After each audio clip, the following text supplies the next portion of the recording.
If you want to buy a gaming handheld right now, you have a lot of options, but if I narrowed it down to the top 3, it would be the Steam Deck, the Switch 2, and the ROG Xbox Ally. How's it going, everyone? As always, my name is Jimmy Champagne. This is Deck Ready, my channel all about the Steam Deck, and yeah, I'm going to answer a big question I get all the time, which is which handheld should I buy? Real quick, before we jump into the video, it would really help me out if you subscribe to the channel and set your notifications to all, and of course, if you're watching on mobile, it would help me out if you hype the video. It's a new feature that helps get videos more reach, so if you have the hype button below this video, hype it 3 times for me. I really appreciate it. Starting out with the pros, I'm going to jump into it with what I know best, which is of course the Steam Deck. The channel's called Deck Ready, but I spend the vast majority of my game time on the Steam Deck. It's just the perfect handheld for me, and I have loved every second of using it over the past 3 or more years. I don't even know how old the Steam Deck is. It's over 3 years old at this point. As far as the price goes, you can get in dirt cheap at $399 for a 256 gigabyte LCD model. That's the bare bones Steam Deck, and with 256 gigs, you're not going to be able to store a ton of games outside of indie stuff that's a lot smaller on the internal storage, but thankfully you've got a micro SD slot, and getting a 1 or 2 terabyte micro SD card isn't going to break the bank as much as it used to these days. You can go a little bit cheaper with it if you keep your eye on Valve's refurbished store, but they tend to sell out almost immediately when they pop up on there. And as far as sales go, you have had the opportunity to get it for $320 a couple times this year, and that might happen before the end of the year, but we're getting into that holiday shopping season, so you could save a little bit of money if you wait just a little bit longer. But if you get closer to Christmas and you don't see it dropping to that price, I'd feel pretty safe getting it at $399. As far as bang for your buck goes, it's really tough to go wrong with the LCD Steam Deck because it's really just a jack of all trades. You get good performance, you get a good screen, you get good battery life. Everything about it is good, from the controls to the hardware and the software experience. Everything is just pretty much good, and it's at a good price at $399. So like, if you buy it, I don't think you're going to feel any buyer's remorse. It's one of the only handhelds out there that still comes with a free case. You also get a charger in the package, and any money you save going with the LCD model, you can then spend on a dock, a better SD card, an accessory like the kill switch, or maybe even some games on Steam if you're jumping into the ecosystem for the first time. And if you're one of those people who are hesitant to jump in on the Steam Deck 1 because you're scared of a Steam Deck 2 coming out right around the corner, then it makes sense for you to go for the cheapest model now in case that does happen in the next couple of years, so you can sell it, make a little bit of your money back, or just throw it on the shelf and not feel like you're missing out on a ton of money, or of course like you overpaid and then you'll feel disappointed when the Steam Deck 2 comes out and you inevitably buy it, because I think you're going to have a great experience on the Steam Deck no matter what. The middle tier Steam Deck is probably the one I would recommend the most though. It's $549, and for that extra $150 you get an OLED screen and slightly better performance. It's not going to be mind-blowing, it'll be a couple of extra frames per second, but it does provide better 1% lows, so if a game is running at like 29 or 30 FPS, you'll be sitting at a comfortable 30 FPS with that game. It's not like it's going to add 10 or 15 frames, but it will give you a slightly smoother experience. So if you're a performance freak like I am, you're probably going to want to grab the OLED, and then the screen is the cherry on top because it's one of the best, if not the best, OLED panel I've ever seen on a handheld. It's 800p, but you'll quickly find, as we'll talk about in the cons section, that a lot of these other handhelds like the Switch 2 and the Xbox Ally that come with a 1080p or higher resolution screen oftentimes can't push that resolution without major upscaling. So at 800p, you'll be playing at a native resolution a lot more, which will look better in the long run. And unlike the LCD model, the OLED panel in the Steam Deck OLED runs at 90 Hz. Now, there aren't a ton of games that are going to run at 90 FPS, but you'll find that the games that do can generally exceed that on the Steam Deck. So if you set it to run at 90 Hz, 90 FPS, you're going to stay at 90 Hz, 90 FPS, and it feels really damn good. Also, you'll find that with a lot of games that you would play at 40 FPS on the Steam Deck LCD, you can then play at 45 FPS, which is half the refresh rate on the Steam Deck OLED, and that feels so good that it's barely perceivable as a difference between 60 and 45. So you've got some really good choices when it comes to the Steam Deck LCD and the OLED. And then the third tier is the Steam Deck OLED at $649 with 1 terabyte of storage and a special carrying case that has a removable insert case that's slim. I use that case everywhere I go. I just took it to Italy. I've taken it on every trip I go on. You do get the hard shell if you need that extra protection, version, but I've found that the insert case works just fine, and it comes with a little bit of a longer charger, which is here nor there, but you do get some bonuses on top of, you know, the extra stuff that comes with the middle line Steam Deck OLED for paying $250 more than you would for the Steam Deck LCD. As far as playing games on it goes, I've had a great experience. I play old games, I play indie games, I play racing games, I play new games. The list of games that do not work well on the Steam Deck is dramatically smaller than the games that do, and a lot more games these days are shipping with Steam Deck graphics presets and tailor-made optimization updates for the Steam Deck, so even bigger stuff like Baldur's Gate 3 is going to work great right out of the box on the deck. And the added benefit is Valve does not abandon this thing. They continue working on it. They update the OS all the time. They add in features. They're good about making sure brand new games get specific updates to work well on the deck. So you can feel confident that when you buy this thing, you are getting also baked in support from the manufacturer right out of the gate, which is excellent. It really goes a long way, and it's something you have to experience to really feel the added benefit of. And the biggest win of all when it comes to the Steam Deck, in my opinion, is that it's built for everyone. So if you're the Linux person, you want to learn about Linux, you want to tinker on the desktop, you want to hack it, you want to add Decky and all these other extra features you can get, you can do that and it'll work just fine. But if you're also the kind of person who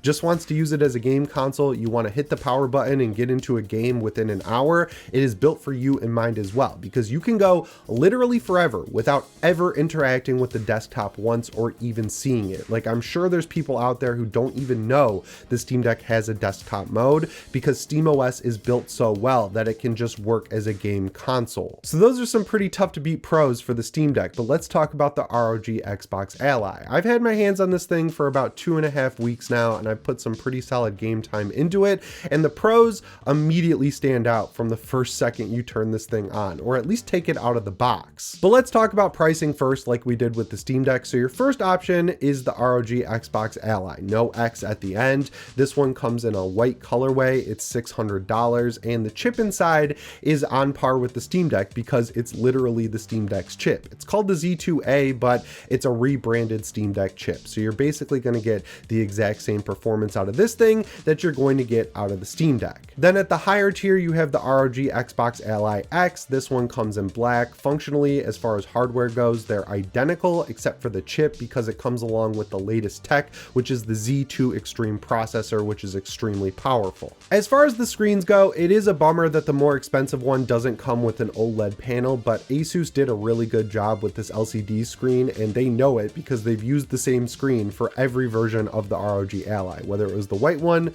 that came out originally, the black ROG Ally X, or the Xbox Ally X or Ally. They use the same panel. It's a 120 Hz 1080p panel. It's 16:9, so it does look a little pinched if you're moving between the Steam Deck and the ROG Xbox Ally, but it's a really good panel. The biggest pro of all, in my opinion at least, with the ROG Xbox Ally is the ergonomics.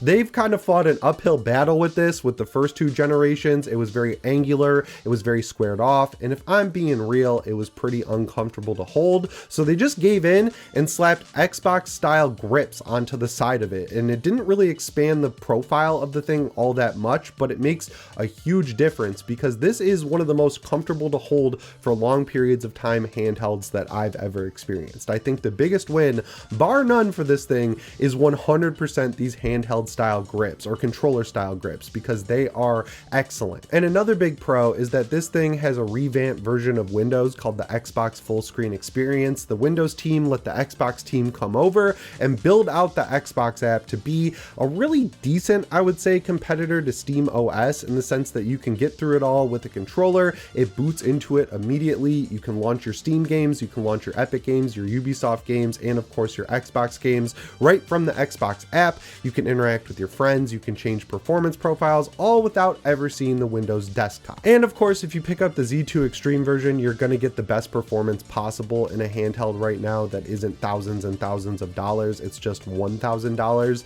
You can push 1080p graphics. If you want to drop it down to 720p and use upscaling, you're going to get 60 FPS in a lot of games that you would get 40 or 45 in on the Steam Deck. Like, if you don't want to worry at all about handheld performance, this is hard to beat as the best performance king for the price. I just think it has really good performance. It's not a huge upgrade from the Z1 Extreme. It's just a refinement, but it's a good refinement because it can handle modern games. Another big pro is that it'll play any multiplayer game like Call of Duty, Battlefield, or Destiny 2. We'll talk about that in the Steam Deck cons section, but anti-cheat works just fine on the ROG Xbox Ally because it uses Windows, and I think that's one of the biggest, if not the biggest, selling points of Windows handhelds as a whole. So you get those benefits with the ROG Xbox Ally, and it uses a regular sized NVMe drive, so if you wanted to buy a bigger one and dual boot it with Bazzite, which is a fan-made version of SteamOS for lack of a better term, you can get the best of both worlds on this handheld and get a pretty good screen and great ergonomics to go along with it. And this is the first gaming handheld not made by Valve that I've experienced that rivals their speaker tech. The speakers in this thing are loud as hell and they sound really good. Like, you can see them on the front of the device, just right there underneath the top panel, and they look as good as they sound. I mean, I don't know, man. Asus figured out some black magic with these speakers. They did an incredible job. So those are some pretty good pros as well, but now let's talk about the third choice, which is the Nintendo Switch 2. This thing was a long time coming, and by the time we got it, it's really just a better Switch. I think that's the biggest pro, because the Switch was a really good revolutionary console. They just took that and made it better. You get a nice big 120 Hz 1080p screen that again is LCD and not OLED, but at $450, I think the screen is better than you'd expect it to be, especially considering it's LCD. Some people have issues with ghosting on it, like when the character is moving across the screen, you can see a little bit of a ghost behind them, but I've put a few hours into the Switch 2 and I personally have never experienced that. I think the screen is nice, bright, and great right out of the box. You also get the added benefit of the quickest opening the box to getting into games sort of experience possible when it comes to a gaming handheld, and it's backwards compatible with digital and physical Nintendo Switch 1 games. So if you spent the last generation building up a huge library of Nintendo games, not only are you going to be able to play all of them on the Nintendo Switch 2, but they're going to look and run better 9 times out of 10, up to 60 FPS and with 1080p resolution, which is really hard to beat. They did a good job doing forwards or backwards compatibility, I guess, on the Switch 2, and honestly, I see a lot more people playing Switch 1 games than Switch 2 games on this thing. The speakers are also great. The Joy-Cons have been improved. They feel better in my bigger hands than the last Joy-Cons, and even though they're a little bit sharp, they still are a little bit more comfortable than the last iteration of the Joy-Con, and sliding them on was inferior to just snapping them on magnetically. It feels really cool and futuristic to just slap those things onto the side, and I like that satisfying click you get when you do it. The biggest benefit of all, though, is first-party Nintendo games. I know people are going to say you can emulate them on both of the other devices, but as far as I'm aware, Switch 2 emulation isn't real yet, and Switch 1 emulation is kind of tricky to figure out, so getting them easily, just going to the store and buying a physical copy or downloading them is a huge win for the Switch 2. Mario Kart World was awesome. Donkey Kong Bonanza is excellent. Pokemon ZA is kind of a mess, but we do have Metroid Prime 4 Beyond coming out. Nintendo is, generally speaking, pretty good about having a pretty steady clip in releasing big first-party games that cover different genres. There's still no mainline Mario game, there's still no mainline Zelda game, but we're still in the first year of the Switch 2, so I'm sure those things will come. And also, they've built out a massive catalog of classic games that you get through Nintendo Switch Online, and if you pay for the expansion pack, you get GameCube games, which are really fun to play on the Switch 2. The game library has really grown over the Switch's generation, and I like that this thing is straight up backwards compatible. So it also has some pretty dang good pros. They all sound pretty awesome when you only cover the pros, right? But we got to talk about the cons, starting with the Steam Deck, and we're going to get the biggest one out of the way first, and that is compatibility. If you want to play Call of Duty, if you want to play Battlefield 6, if you want to play Destiny 2, you will not be able to play those games because anti-cheat is a huge problem on Linux. It just straight up doesn't work, and there have been situations with games like Grand Theft Auto 5 where people were having a great time playing Grand Theft Auto Online for actual years, and then one day they wake up, there's a brand new update, and Rockstar says, hey, we threw in an anti-cheat version that blocks the Steam Deck and all Linux PCs from accessing GTA Online. The same thing happened with a lot of EA games, so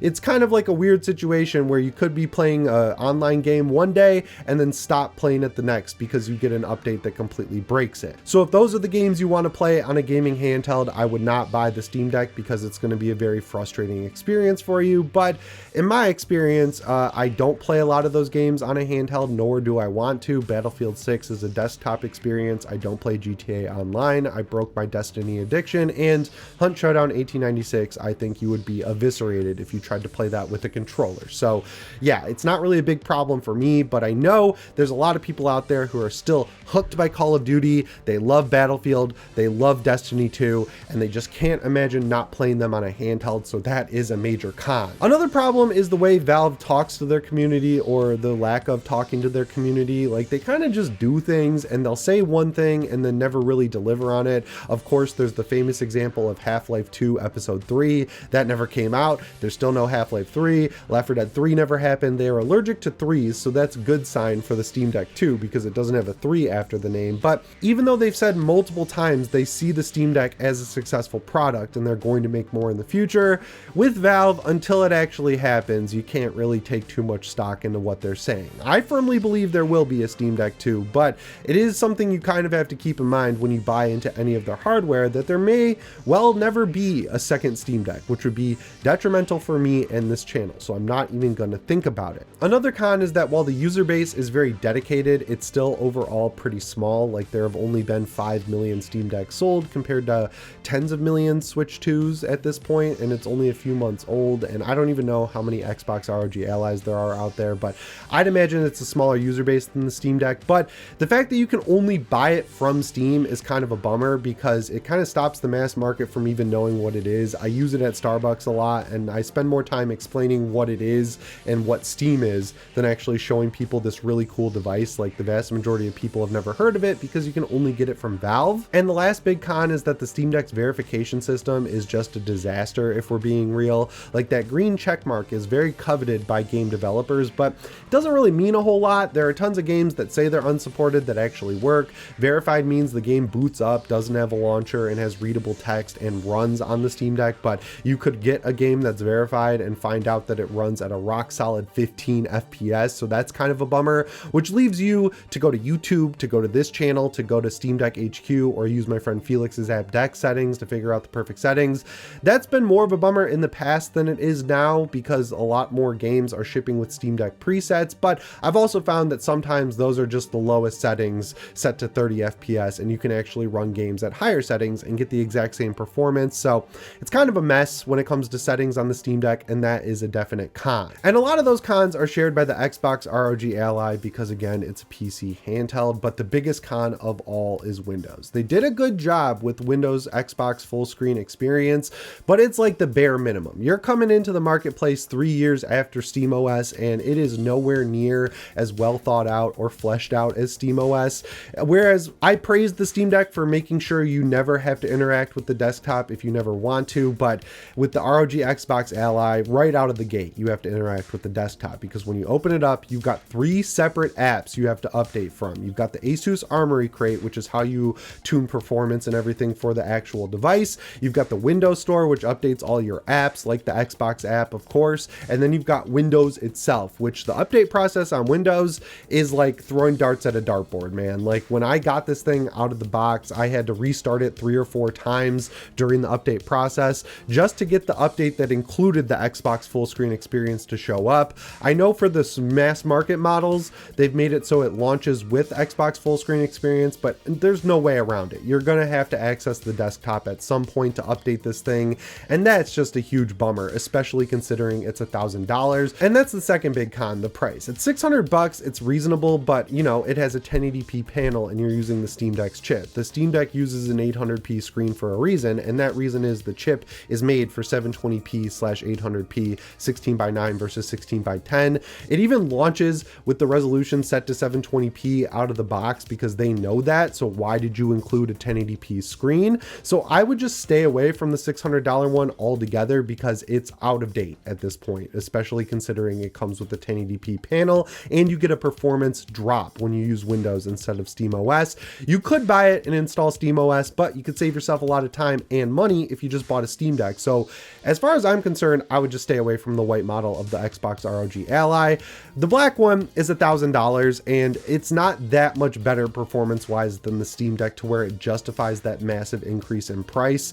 Asus set the price, not Xbox. I'm sure if Xbox set the price, they would have subsidized it in some way to get it closer to $700. I feel like that's the sweet spot. And if you already have a Steam Deck, a Switch 2, or an Xbox, or an ROG Ally, I think $1,000 is absolutely crazy as an upgrade cost. And while it is cool that you can use Steam games on it, it really wants you to use the Xbox app and play your Xbox library, but it does not support Xbox games. There's no like emulation layer built in to play your Xbox games. So if a game you bought on Xbox supports Play Anywhere, you get the PC version for free. Some of them transfer saves automatically, some of them don't. Some of them straight up don't support it, which is kind of a bummer. And the save transferring process on the ROG Xbox Ally and just Windows and the Xbox app as a whole is slow. It doesn't work right all the time. It's not nearly as reliable as Steam's cloud save, so it doesn't really work all that well to begin with. I know that they're really focusing on making Play Anywhere work better and be included on more games, but where we stand right now, Play Anywhere is not great, and I think if you don't subscribe to Game Pass, you'll end up buying games on Steam anyway, which is kind of weird considering how much more expensive this thing is. You'll get good performance, but again, for the price, I don't think it's that much better performance after using it for a few hours a day since I got it. And finally, that brings us to the Nintendo Switch 2, which does definitely have some cons. The first one being we waited a long time for the Switch 2. Nintendo definitely sat on it for a while, and because of that, the chip inside of it, while good, is not great. It's comparable to the Steam Deck. You can get a little bit better performance, and image quality is definitely a little bit better in a lot of games because it has DLSS instead of FSR because it has an NVIDIA chip, but it's not a big generational leap that you would expect in a big console called the Nintendo Switch 2, especially considering we had to wait a long time to get it. It's a generational leap from the Switch 1 because that thing was so underpowered, but it's not going to keep up with the PS5, the Xbox ROG Ally X, or in some cases, even the Steam Deck. Again, you get better image quality, but you know, it's still not the most performant chip in the world, and it's $50 more than the base model Steam Deck, so that's kind of a bummer. The next big con is game selection right now. Of course, you can play your Switch 1 games, but if you buy a Switch 2, you want to play Switch 2 games, and there just aren't that many of them yet. We have Mario Kart World, we have Donkey Kong Bonanza, we have the Mario Galaxy 1 and 2 collection, but that's on Switch 1 as well. Like, there's just not a ton of games out for this thing just yet, and a big recent example of a game people were looking forward to, Pokemon Legends ZA, doesn't feel like a Switch 2 game. It's like missing a lot of stuff that fans really wanted. Metroid Prime 4 Beyond should be a big killer app for this thing, but Metroid's never been the biggest seller in the world. So while this will resolve if you wait, it sucks that you have to wait, again, considering they waited so long to release this thing in the first place. I honestly can't believe how small the launch library was with how long we had to wait for this thing. Like, I'm excited for the Duskbloods and the eventual Zelda game, but those aren't real yet. And there are other games that continue to get delayed, like Borderlands 4 and Elden Ring Tarnished Edition, because they just don't run well on this hardware because it's so performance limited. So yeah, as far as cons go, I think the biggest con against the Switch 2 is the small game library, the fact that they're expensive as well at like $70 or $80, and the fact that there's just not really a ton of them out there and they don't run all that well a lot of the time. It's just kind of not really a great situation all the way around. It's kind of crazy how many software issues there are on the Switch 2 considering how long people had to wait for it. So yeah, as far as the cons go, I think I just have less to say about it because it's not as mature of an ecosystem just yet as the ROG Ally line or of course the Steam Deck. So now we get to the point where I tell you which one you should buy, and it's kind of an impossible question to answer because we're all different, right? Like for me personally, I would say the Steam Deck is the clear winner. The channel's called Deck Ready. I spend the vast majority of my time on the Steam Deck. I've spent a long time building up a huge Steam library. I have a great PC connected to my TV that I use with a controller, so I bounce between the two devices. The cloud saving works perfectly. I have really no complaints when it comes to the Steam Deck as an ecosystem and as a product. I absolutely love the thing from top to bottom, and at the prices they're offering, I think it's in that no-brainer territory, and I think there will be a Steam Deck 2 in the next couple of years. Like, you're getting in on the ground floor of something really cool if you buy the Steam Deck, but the other consoles have their own pros. Like, if you're a Game Pass user, you're really bought into the Xbox ecosystem, where they're at right now is good. You get to play your Game Pass PC games on this thing, and eventually it looks like they're going to have Xbox emulation, so that's great. You get good performance from the Z2 Extreme if you go for the more expensive model, and Xbox full screen experience, while not great when you compare it to SteamOS, is much improved over where Windows was at for gaming before. You do get a little bit of a performance bump from previous generations of Windows, still not as good as SteamOS, but it's a step in the right direction, and it's what Microsoft is committed to working on, so the future looks decently bright, I would say, if you invest into that ecosystem. But if you're already invested into it, it's kind of the default option for you to pick that one up, and if you want the SteamOS experience, you can dual boot it and it'll work really well. So there are pros and cons, but I think overall it is a good offering from both Asus and Xbox, and it looks like you're going to have more choice in the future, so that's good as well. And if you're a Nintendo fan, I mean, your decision is made up as well. You're going to buy the Switch 2 because you have a lot of Switch games and you want to play those, and you're excited about what Nintendo has coming down the line, like Metroid Prime 4 and all the other games I already mentioned. So that decision is already made for you, and they provided a pretty decent handheld. I wish it was a little more performant. I wish it didn't have as many software issues. I wish the battery life was a little bit better on this thing, because while none of them have great battery life, I think the Switch 2 has the worst battery life of the three by a noticeable level. But you know, it comes with a great screen, great speakers, the Joy-Cons are cool, and it's the most like traditional, I would say, of the three, because it's a traditional console. It's the plug and play, ease of use king, because it's the evolution of the Nintendo Switch. It's not trying to revolutionize things, it's trying to evolve them, and that's exactly what it does. But when it comes down to it, if I had $1,000 to spend right now, I would buy the Steam Deck OLED, the 512GB model, and I'd spend the extra money on a dock, a controller like the DualSense, or any other controller like the 8BitDo Ultimate 2, whatever controller you prefer, some games for the thing, and I would boot it up and just start enjoying PC gaming. And it's gonna catch you. You're gonna get the bug where you're gonna be like, oh, PC gaming is awesome, and then suddenly you'll be back on Amazon using your leftover money to build an AMD PC to install SteamOS or Bazite on, because once you get into this experience, I'm just telling you, it's really hard to go back. I've spent thousands of hours on the Steam Deck, and I foresee myself spending thousands more because it's effortless. It's just such a great experience from top to bottom. And this is coming from someone who really loved Windows PC gaming and really loved Switch gaming, but I have moved on from that in favor of the Steam Deck and SteamOS. And if you pick one up, welcome aboard. You've got a great community here on Deck Ready. All you got to do is subscribe and set your notifications to all. Anyway, guys, that's all I've got for you in today's video. As always, my name is Jimmy Champagne. I'll see you in the next one. Thanks for watching, and shape on.